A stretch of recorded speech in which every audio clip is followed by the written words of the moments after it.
Saya akan membuktikan kepada kita, khususnya kepada sang debaters dan para fansnya, akan banyak firman Tuhan yang gugur apabila tetap ngotot memasukkan Yudas Iskariot yang tidak bertobat itu masuk surga. Halo, selamat datang di channel saya. Sebelum lanjut ke video, mohon di subscribe dan jangan lupa tekan loncengnya ya. Selamat menonton. Shalom. Saudara-saudara, pada kesempatan ini saya kembali melanjutkan memberi tanggapan kepada sang debaters. Di bagian sebelumnya, saya sudah membahas 4 hal, yaitu Yudas sebagai seorang pencuri yang mengakhiri hidupnya dengan cara bunuh diri. Dari sejak semula sampai akhir hidupnya, tidak pernah percaya dan tidak pernah mengakui Yesus sebagai Tuhan. Maka sudah banyak firman Tuhan yang harus gugur apabila sang debaters tetap kekeh membela jagoannya masuk surga. Untuk lebih jelasnya, Bapak Ibu Saudara dapat menyaksikan di video-video yang sudah saya unggah sebelumnya. Nah, kali ini saya kembali melanjutkan pembahasan dengan judul baru, yaitu Yudas tidak pernah bertobat, tetapi tetap masuk surga. Maka akan semakin banyak firman Tuhan yang harus gugur. Saudara-saudara, saya akan memulai pembahasan ini bertitik tolak dari Matius pasal 27 ayat 3 sampai ayat 5. Demikian bunyinya. Pada waktu Yudas yang menyerahkan dia melihat bahwa Yesus telah dijatuhi hukuman mati, menyesallah ia. Lalu ia mengembalikan uang yang 30 perak itu kepada imam-imam kepala dan tua-tua dan berkata, "Aku telah berdosa karena menyerahkan darah orang yang tak bersalah." Tetapi jawab mereka, "Apa urusan kami dengan itu? Itu urusanmu sendiri." Maka ia pun melemparkan uang perak itu ke dalam bait suci, lalu pergi dari situ dan menggantung diri. Saudara-saudara, saya perlu bertitik tolak memulai pembahasan ini dengan menjelaskan beberapa hal yang sangat mendasar dan penting. Di dalam bahasa Yunani, ada 3 kata yang dipakai berkaitan dengan menyesal, sadar akan keberdosaan, dan pertobatan.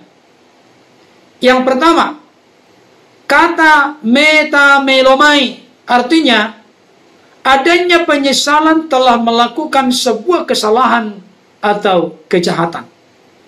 Kata kedua, epistrepo, artinya adanya penyesalan dan kesadaran akan keberadaan diri yang berdosa dan tidak layak di hadapan Tuhan. Yang ketiga, metanoia, artinya adanya penyesalan telah melakukan suatu kejahatan atau kesalahan yang dilanjutkan dengan adanya pengakuan dosa, berbalik dari dosa atau meninggalkan dosa, memohon pengampunan dari Allah, menyerahkan hidup kepada Allah, dan dengan senang hati atau sungguh-sungguh hidup dalam komitmen yang baru kepada Tuhan.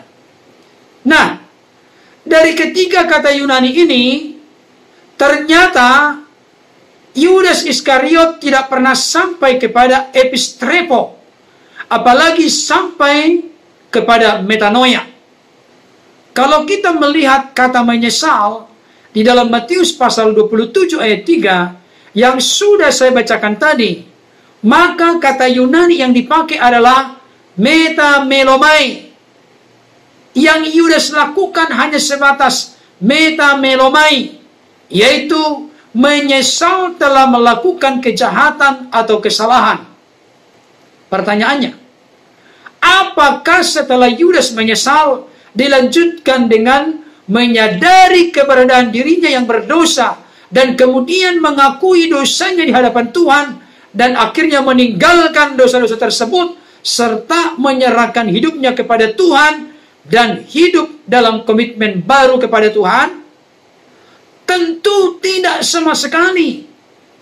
Yudas hanya mengaku berdosa di hadapan imam-imam kepala dan tua-tua Yahudi yang notabene sangat membenci Yesus, bahkan sudah berulang-ulang berencana hendak membunuh Yesus.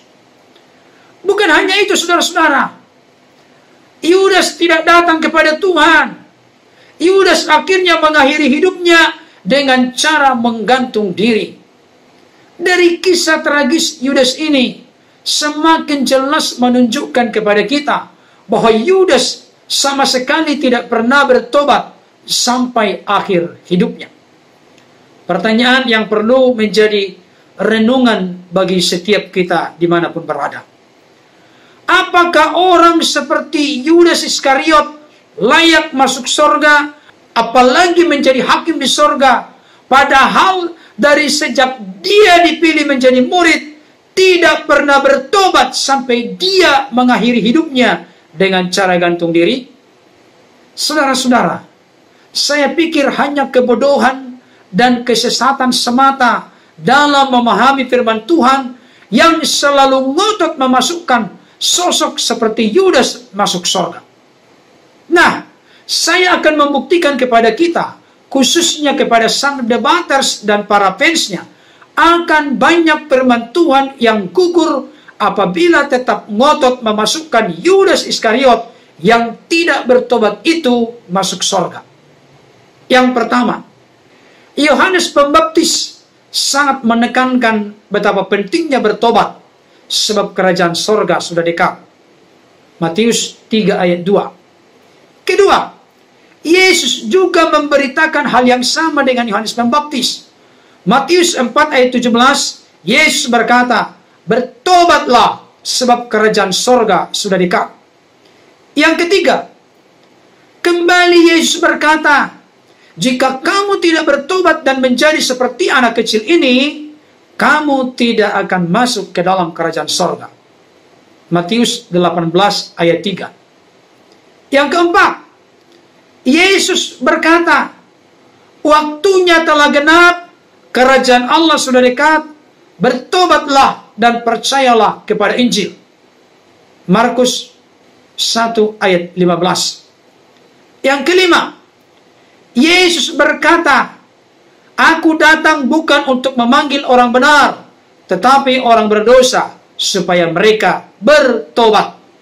Lukas 5 ayat 32. Yang keenam, Rasul Petrus berkata, bertobatlah dan hendaklah kamu masing-masing memberi dirimu dibaptis dalam nama Yesus Kristus untuk pengampunan dosamu, maka kamu akan menerima karunia Roh Kudus.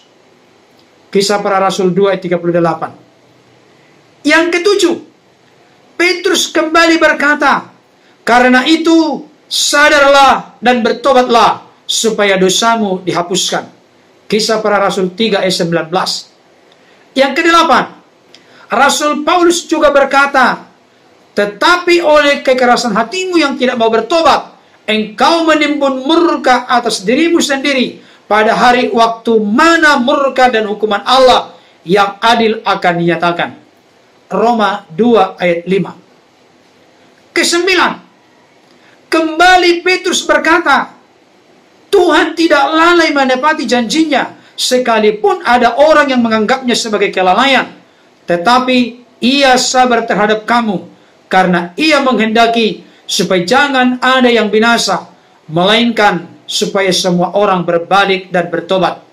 2 Petrus 3 ayat 9. Yang ke-10, yang terakhir, Wahyu 2 ayat 5. Rasul Yohanes berkata demikian, sebab itu ingatlah betapa dalamnya engkau telah jatuh, bertobatlah dan lakukanlah lagi apa yang semula engkau lakukan. Jika tidak demikian, aku akan datang kepadamu dan aku akan mengambil kaki dianmu dari tempatnya, jikalau engkau tidak bertobat. Saudara-saudaraku dimanapun berada, masih banyak lagi ayat-ayat yang lain di seluruh perjanjian baru Tetapi saya pikir sudah sangat cukup 10 bukti bahwa Alkitab sangat menekankan pentingnya bertobat sebelum masuk ke dalam kerajaan sorga. Dan itu diungkapkan baik oleh Yohanes Pembaptis, Rasul Petrus, Rasul Paulus, Rasul Yohanes, maupun oleh Yesus Kristus sendiri. Jika memang sang debaters tetap ngotot memasukkan Yudas Iskariot ke sorga, meskipun Yudas tidak pernah bertobat sampai akhir hidupnya, maka paling tidak ada 2 konsekuensi yang pasti terjadi. Yang pertama, sang debaters sedang melawan para rasul, dan yang lebih parah lagi, sang debaters melawan perkataan atau sabda Yesus Kristus sendiri. Yang kedua, jika sang debaters tetap kekeh memasukkan Yudas ke sorga, maka paling tidak ke 10 ayat yang sudah saya sebutkan tadi gugur demi sang debaters membela jagoannya, yaitu Yudas Iskariot, masuk ke sorga. Pertanyaan untuk kita renungkan dan pikirkan bersama. Benarkah demikian? Jawaban atas pertanyaan ini mari sepenuhnya kita serahkan keputusannya kepada sang debaters, yang mana barangkali sudah ditetapkan menjadi jaksa yang membela mati-matian Yudas Iskariot masuk surga. Biarlah sang debaters sebagai pendebat nomor 1 di dunia dan yang tak terkalahkan oleh siapapun, kapanpun dan dimanapun, memutuskan semua perkara ini. Sekian dulu pembahasan saya pada kesempatan ini. Tuhan Yesus memberkati.